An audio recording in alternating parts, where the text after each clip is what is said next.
There is an hour of the night so fragile that even time dares not disturb it, a breath held between yesterday and tomorrow. In that hour, memory sharpens its teeth, and the dead lean close to listen. What follows is not merely a recounting of bloodshed, nor a catalogue of loss, but a warning, carefully preserved. It is the testimony of a night that refused to pass, a night that turned upon itself like a serpent, and the woman who learned too late that some answers demand eternity as payment. 1 year after Rose Ashbourne vanished, her name still refused to settle into silence. The world insisted upon moving forward, but Clover Ashbourne did not. Grief had hollowed her, carved her into something precise and relentless. Rose had disappeared in a remote valley where maps grew vague and roads lost conviction. Her final message ended mid-sentence, as though fear itself had seized her voice. Clover could not endure such unfinished things. She resolved to return, not in hope, but in defiance.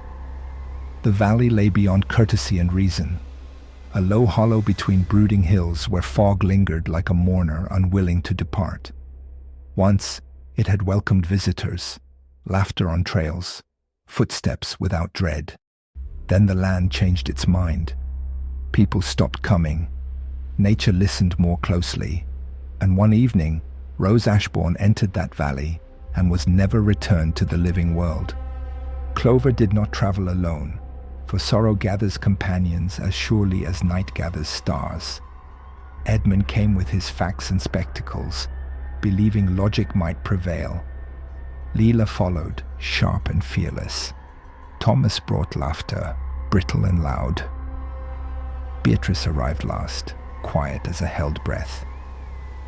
As their carriage descended at dusk, the sky bruised into purples and blacks, and even the horses seemed reluctant, hooves striking the earth as though testing its temper. The visitor center emerged through the mist like a mausoleum mistaken for hospitality.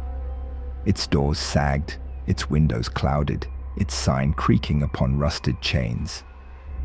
Clover felt the moment stretch, as though the valley itself had recognized her.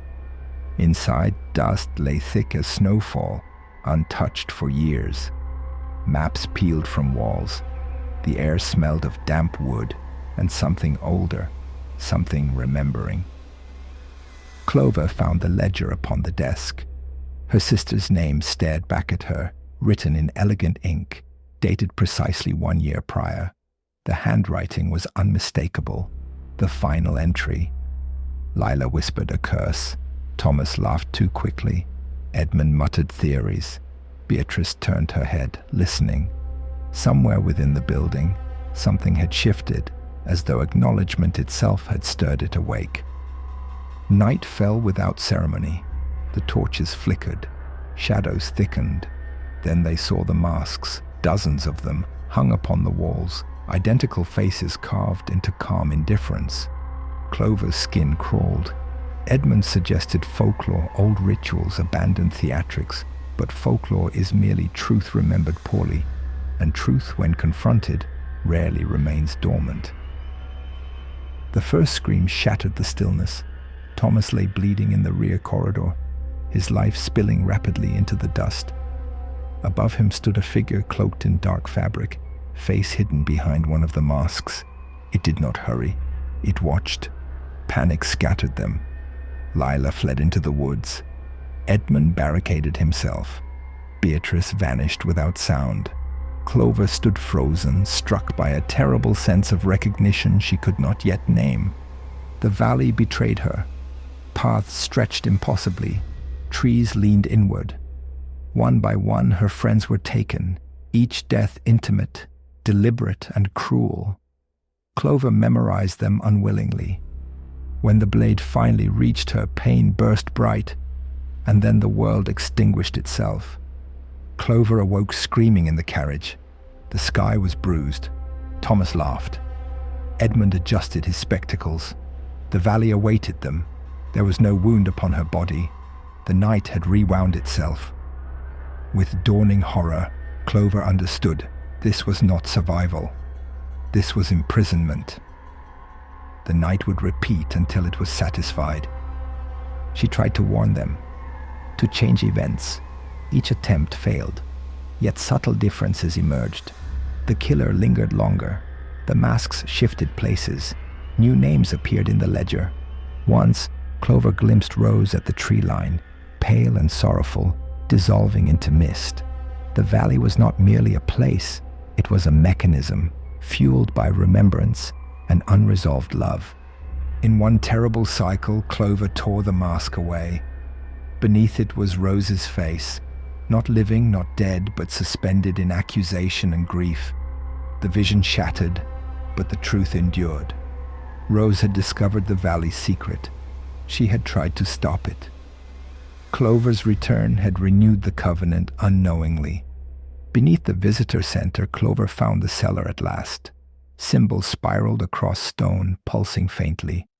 Rose's belongings lay at the center: journal, scarf, phone. The ritual required a witness bound by devotion. The valley fed not upon death alone, but upon love that refused to let go. In the next cycle, Clover told her friends everything. Some doubted, some wept. Beatrice believed. Together they delayed the night, reaching the cellar as dawn threatened. The valley trembled. Clover understood then that escape was never meant for all. She stepped forward willingly. Farewells were whispered through tears. Rose's scarf bound her wrists. Clover recited the final incantation, words heavy with loss and iron truth. The valley screamed. Masks shattered. The killer emerged as a fractured chorus of stolen lives. Clover did not flee. She offered memory instead of fear. The blade struck. The night did not reset. Morning arrived gently. The valley lay silent. Clover was gone. Her friends awoke alive upon dew-soaked grass. The visitor center collapsed inward, sealing the cellar forever. Only a scarf remained, fluttering like a benediction. Authorities dismissed the tale. The valley was sealed. Time moved forward, indifferent.